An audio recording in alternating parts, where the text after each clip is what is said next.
Dorothy, your house is on fire. There's a fire on the roof. I'm so stoked right now. I'm sitting here with Linda Renner.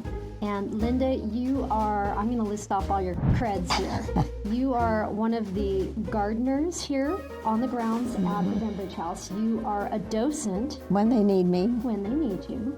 And the big one, which is you were actually a friend of Dorothy's, who was one of the original owners here.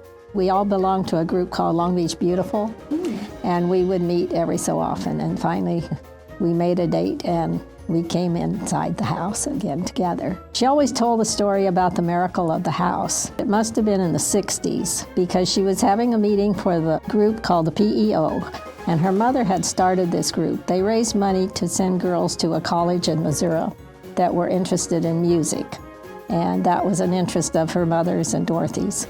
And so the ladies were coming in on this cold March windy day, and they were bringing the refreshments and their things.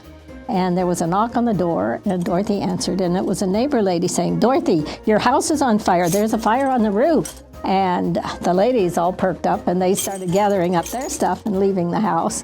And Dorothy called the fire department, and soon they were here, and the fireman said, "I'm gonna go check."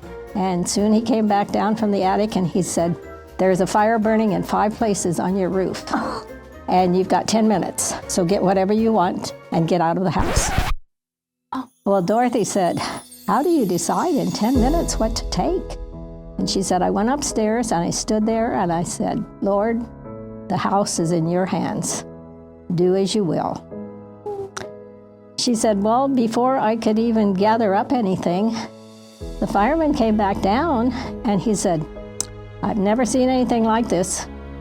The wind has stopped blowing and the fires have all gone out. I guess you ladies can have your meeting after all.'"